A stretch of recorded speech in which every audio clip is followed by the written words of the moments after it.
Hello, I'm Juan Davis, Chief Creative Officer at KCT and PBS SoCal, and I'm joined by the newsroom of KPCC and LAist on a daily reporter roundup.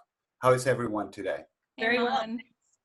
Libby, let's start with you. We have an election in the 25th district tomorrow. How is COVID possibly changing the outcome of that election?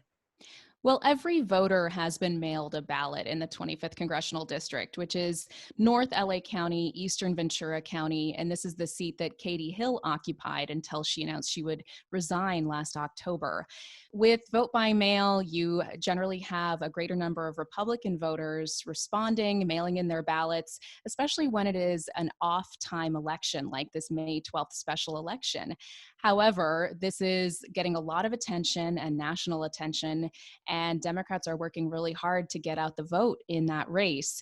Christy Smith, the Democratic Assemblywoman, and Mike Garcia, the Republican Raytheon executive and former Navy fighter pilot, are the candidates in that race. If Mike Garcia is able to pull out this very close contest, it would be the first time a Republican captures a Democratic House seat in California since 1998.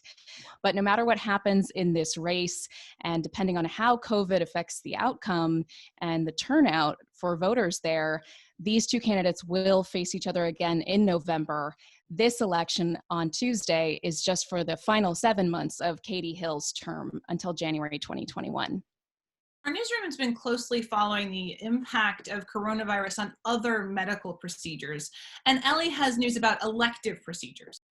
Yes, some hospitals in LA have been resuming elective surgeries or scheduled surgeries. Now, these are surgeries like tumor removals that aren't necessarily an emergency, but they are medically necessary. And they were postponed so that hospitals can be prepared for a surge in COVID-19 patients.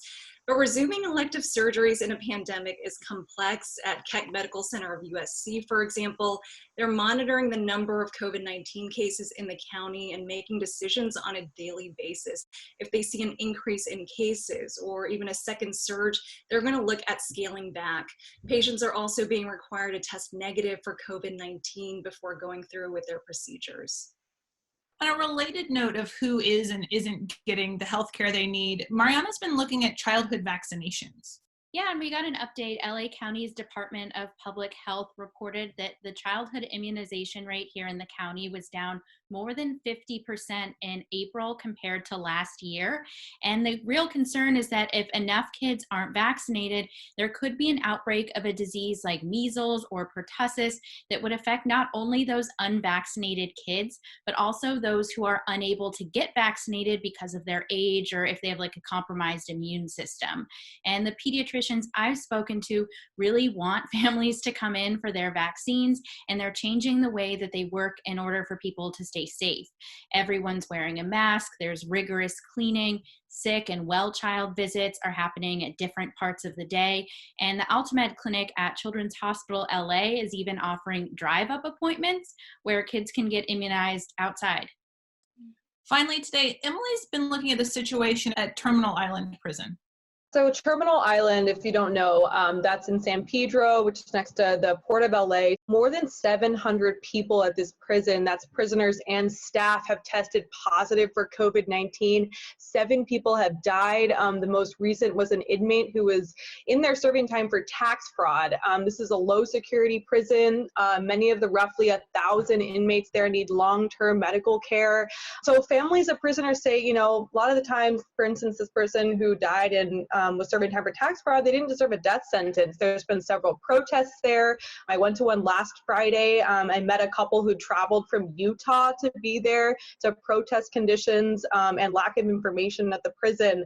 There's been 49 inmate deaths in the country in federal prisons. So it's getting a lot of lawmakers' attention. California Congresswoman Nanette Diaz-Barragán is going to tour the prison, and I'll have some more about that in an upcoming story for KPCC. Well, thank you so much to all of you at the KPCC and LAist newsroom, and thank you for tuning in. Take care of yourself, take care of your family, and we will see you tomorrow.